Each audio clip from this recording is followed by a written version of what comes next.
तरुलता। पुरुष भी होते हैं लताएं, स्त्रियां भी होती हैं तरु। जैसे लताएं चाहती हैं तरु का सहारा बढ़ने फैलने को, कुछ पुरुष भी अपनी स्त्रियों के साथ इसीलिए होते हैं। वो बेल या लता होते हैं जो अपने दम पर खड़े नहीं हो सकते हैं। वो स्त्री के सहारे होते हैं। यूं वो स्वाभिमानी और कर्मठ कहलाना पसंद करते हैं, लेकिन वास्तव में वो लता की तरह बिछे ही रह सकते हैं।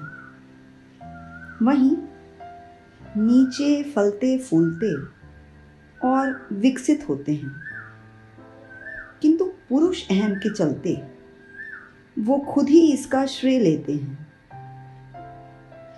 औरतें ज़्यादा मजबूत होती हैं इनसे, जो मजबूती से खड़े होना, उठना और छाया देना जानती हैं। वो निर्णय लेना, आगे बढ़ना और सहारा देना भी जानती हैं। वो कह नहीं रही होती हैं, पर धूप, बारिश, ठंड से सुरक्षा का वादा निभा रही होती हैं। वो तटस्थ हो जाती हैं बेल के लिए, उसको बढ़ता रहने देने के लिए। लताएं चिपटी रहती हैं चूंकि जानती हैं अलग होकर जमीन में ही पड़ी रह जाएंगी, कुछ समय तक ही संघर्ष कर पाएंगी। मिट्टी, ताप और सख्त मौसम से मर जाएंगी। पेड़ निरंतर बढ़ेगा, ऊंचा उठेगा। लता का होना ना होना कोई विशेष अंतर नहीं करेगा,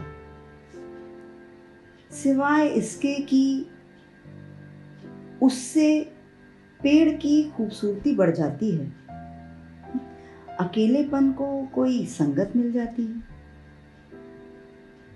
कुछ पुरुष कमजोर, डरपोक, परतंत्र और हल्के भी होते हैं।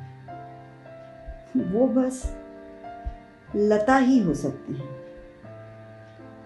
वो अपनी अयोग्यता को खुलकर नहीं स्वीकारते हैं। स्त्री की मजबूती पर दूसरों के जैसे लांछन लगाते हैं, कसमसाते हैं, चिड़चिड़ाते हैं, पर होते तो लता ही है ना। तो पेड़ से खुद ब खुद अलग नहीं हो पाते हैं। न पेड़ की बढ़त को रोक पाते हैं, न मुकाबला ही कर पाते हैं। सच तो ये है कि स्त्री होती ही पेड़ है, किसी भी भूमिका में हो। पुरुष ही अक्सर उसे लता बनाना चाहता है, जबकि हर कदम पर खुद उसका मुंह ताकता है। इसीलिए कभी जहरीला होकर खुद ही पेड़ की जड़ें काटता है और समाज अपने को पुरुष प्रधान मानता है।